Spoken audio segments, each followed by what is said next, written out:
So one of the topics I want to talk about is a company that we all use. We use it pretty much every day as a social media app. We all love, or some of us like me used to love, and that's Facebook. I think Facebook is in real trouble. I was looking at the stock the other day, and while of course the Dow Jones has definitely taken some hits, I think Facebook is in real trouble right now. I personally think, can this company survive in 5 to 10 years, or are we looking at this company as the new Myspace, the new Yahoo, where it's just irrelevant, no one uses it anymore, and it just got bypassed by other social media apps? Let's get into the issues that they face so far.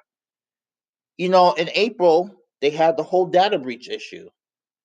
They had the data insecurity issue, especially with that ad group Cambridge Analytica, in which they're still fighting. They're still having issues with that with the UK, in terms of the UK possibly imposing a fine because of the data breach, because of Facebook unwillingly giving away our data to these ad companies who then sell it to third party ads. And then, for those who are wondering, like, okay, when you're online and you say you want to look up, say, iPhone headphones, and then all of a sudden, you click on ESPN, you see an ad for the iPhone AirPods and spooky stuff like that.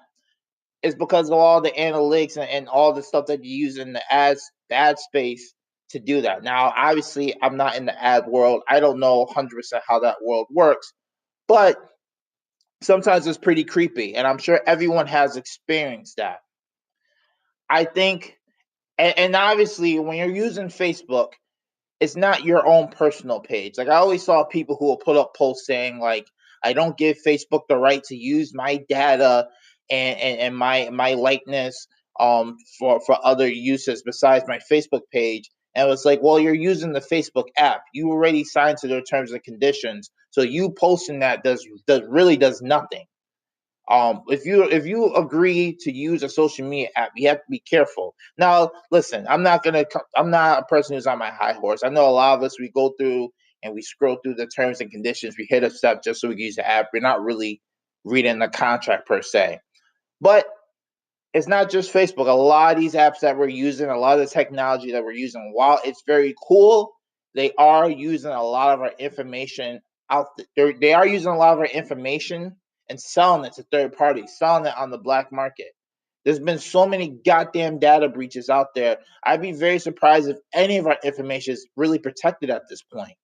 And there hasn't really been much congressional laws against this to really protect us. I mean, it just seems like it's all for profit, and then people get slaps on the wrist, a fine here and there, and then life goes on. It's sad. But anyway, there was a data breach with Facebook with Cambridge Analytica in April. Um, you had that issue that turned off a lot of people from the app. I think a big issue was the 2016 election, presidential election. The fact that it was a very ugly election from both sides, and then the fact that there was trolls. And then you had, obviously when you're on Facebook, your circle is your friends and family for the most part. So you're expressing your political views to your friends and family. And I think for some people, it hit a little too close to home. People that, they were cool with for now, look, we're now either Trump supporters or anti-Trump supporters. And, some people had to block friends and family because of it. Now, me, I personally don't think that people should ever really get take it that serious. I think you could look at a person a certain way and be like, all right, I don't know if I'm gonna, rock with them 100% when it comes to politics or stuff like that. But I mean, you can still be friends and family, even though you have different political views. I mean, we've been doing this since the beginning of time, and even last 2 weeks ago, the episode of midterm elections, I talk about that. It's just politics at the end of the day. I know politics is very important, but there's still, life goes on. There's still a lot of important things that people have to focus on, like your money and health and all that stuff. That's just my take. But the 2016 elections, it was just very, very, very ugly. So I think Facebook being the central hub for that, it turned off a lot of people. And then, come to find out that there was maybe foreign country interference, Russian interference into our election, using companies that use Facebook to put the trolls in there to really ramp that up and mess with our opinions with the election, the Brexit, all that stuff. That's the ding on Facebook. That's the ding on Facebook. You have privacy and security issues, obviously our data being out there. This past week, the system went down. Facebook and Instagram were not working. And I know a lot of people have shifted to Instagram now. And so for that system to be down, it wasn't a good look. And then you got Facebook, they're still fighting regulation problems with the European Union because of this data breach. The European Union, they do things differently than America when it comes to, food, plastic usage. I think they try to really, I'm not saying that America doesn't look out for their citizens, but I think we all could admit that America is a capitalist country, and we have seen stories where we've seen companies and just politicians, they focus on profits over citizens. That's just how it is in America.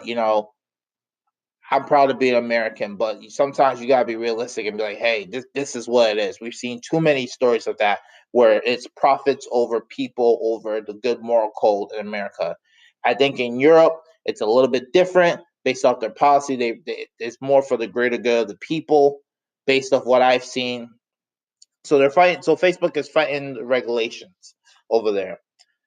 And then you're if you focus on CNBC, looking at the front page, there's been internal strife between Mark Zuckerberg, the CEO of the company, and Chief Operating Officer Sheryl Sandberg. Sheryl Sandberg, I think she is one of the most well-known women in the Silicon Valley market right now, because when you talk about all these tech companies, they're dominated by males. So you don't really hear too many female execs. I mean, it's changing. The last female exec that I know, that I heard about, was the Yahoo exec. I think her name was Melissa something. Hold on, let me get her name correctly on here. It was Marissa Mayer. She was the CEO of Yahoo. Um, so Sheryl Sandberg is still she's there, and there's been a lot of internal strife, a lot behind the scenes. You know, there have been rumors that Zuckerberg has kind of blamed Sandberg for all the issues that are going on with the data breach, the security issues, because this is supposed to be Sandberg's place, the operations. Making sure everything's up to code. So there's been issues with that. So, I was thinking about it. I was talking to my brother about it this week, and I'm wondering, will Facebook exist in 5 to 10 years? Or will it be the new MySpace, the new Yahoo, where it's there, but it's irrelevant? No one's using it. We all know with technology and social media, it's always about the next hottest thing.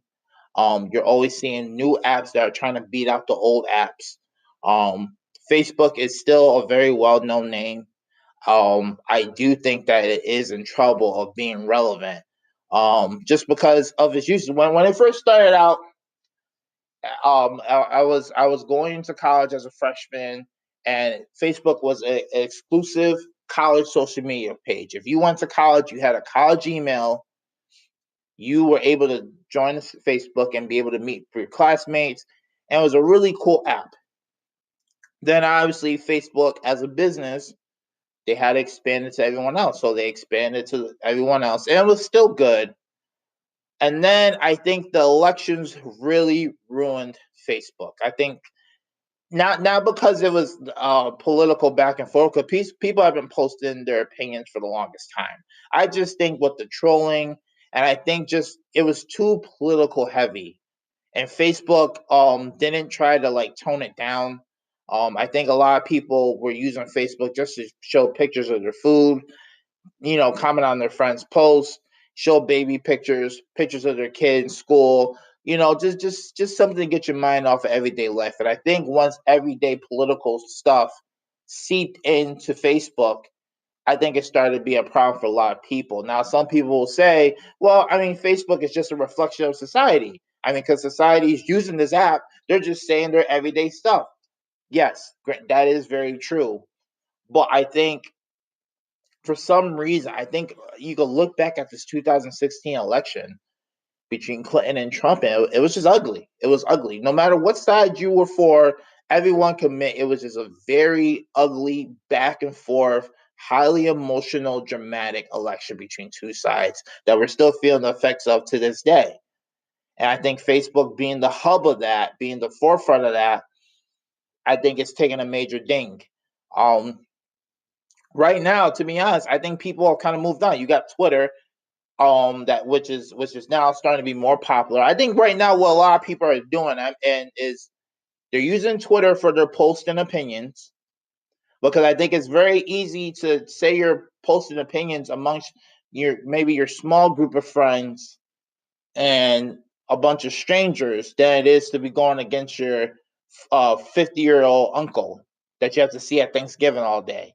I think it's a lot easier to argue with, maybe your college friend or maybe someone that's located in California or Texas, that you're just having a casual conversation because you saw the latest sporting event, as it is to do with your friends and family that you have to look in the eye. I think a lot of people struggle with that, trying to have a civil conversation about politics without it getting out of hand. So you got Twitter for the post, but then you got Instagram for the photos. And I think Instagram is red hot. Yes, I know Facebook owns Instagram. And I think that's what's saving Instagram. I think that's what's saving Facebook right now is that Instagram is still red hot. I think, more people are just, you post your pictures on Instagram. I know people go and check it out for the sports, the Instagram models, yada, yada. I just think Instagram is the hot new thing right now. I know the younger people who are, say, under the age of 25 are using Snapchat at the moment, but I think 25 up is using Instagram. I think from 25 to age 40, they're, the young professional crowd, we're using Instagram. So with Twitter and Instagram, you don't really need Facebook anymore. I don't. I know there's some people who still use Facebook every day, but I'm kind of like I don't really see the purpose of it. Unless it's just to connect with people that you just, I don't know, maybe you just use it to keep tabs on people that you don't talk to every day. Maybe you went to college with some people and you don't get to hear from them anymore, so you just kind of keep tabs on them. Or maybe, someone who moved a couple states away, maybe that's why you use it. But to be honest, I mean, I think a lot of people just kind of hold on to Facebook because of those connections. Other than that, they would have gotten rid of Facebook because there's really no need, in my opinion. Um, like I said, the beginning of Facebook was really good. They started out as a social media app just for connecting and building bonds and whatnot. But then they started to try to cover news. And then they ran a controversy in the news page because it was very liberal. A lot of conservatives didn't like it, so they kind of had to revamp the news page. Then they tried to become a search engine, so it was trying to compete directly with Google, but Google is still popular. People, it's ingrained in your mind. If you want to search for something, you go to Google. You don't. I don't know too many people who use Bing.com from Microsoft, and there's even fewer people who use Yahoo. I mean, Yahoo. Here's why I want to bring up Yahoo, because I think Yahoo suffered a similar. Yahoo suffered a fate which I think Facebook may fall if they're not careful. Yahoo was known as a great search engine. Then it just wanted to be everything. It wanted to be a news section, a weather section, a sports section. It wanted to do all types of things. And it got away, I felt, from its bread and butter, which was just being a great search engine. So Google came out of nowhere and Google just perfected the search engine. And then Yahoo pretty much became irrelevant. I think the only time people really use Yahoo is for Yahoo Finance. And then maybe some people who just, still cling on to Yahoo. I don't know why, but maybe they have their reasons why. But for the majority of people, we use, Google. And so Yahoo's died a slow death. Verizon has a piece of it, but Yahoo, I don't see a revival for Yahoo anytime soon. Facebook, I think, is the same way. They try to do the search engine. No one's really using it for that. They try to do the marketplace. They try to do TV, like they're trying to do content on TV, TV shows, but they started hot with the LeVar Ball, like the Ball in the Family, because they had Lonzo Ball and all that stuff. But I think not many people are interested in the second child, LeAngelo, and then LaMelo. I mean, it remains to be seen. But while that show had a hot start, it's definitely fizzled out. And I know there's still people who are doing content on Facebook, but I just think it is not being watched as much as YouTube. I think Google has cornered the market on the search engine and watching videos. And it's going to be very hard competition to take that out. I think Facebook made an attempt, but it's just not working. So I feel they're trying to do too much, and they need to just get back to being an awesome social connection page where people can share memories, can have awesome discussions, can link up, and just keep it at that. I think by trying to do too much, sometimes you kind of destroy yourself from within. And a lot of companies, time and time again, they've kind of suffered. They suffer from that, where they're trying to do too much because maybe they have too much money and they don't know what else to do. They try to touch different aspects, but then they kind of fall on the knife when times get tough. So I think it's going to be very interesting to see how Facebook goes forward. I can see it being the next Yahoo. I can see it when we're, 5, 10 years from now, being like, oh yeah, remember when we used to use Facebook? Remember when it was the hot thing, but we don't use it no more. That's the conversation we're having about MySpace right now. No one uses MySpace. No one's using Yahoo. And if Facebook is not careful, people will stop using Facebook. I don't know. This is a test for Mark Zuckerberg, as CEO of the company, just because I think a lot of people like myself have been turned off. Almost every time you turn on the news, there's some data breach, some privacy issues, and a lot of people are like, "Why am I hanging on to Facebook at this point?" Yeah, I get to use, if I use the app, I sign in to play some games. That's cool, but other than that, it's like, it's not what it used to be. So that's my take. Let me know if you agree or disagree with Facebook being the new Yahoo or MySpace. Let me hear your take on that.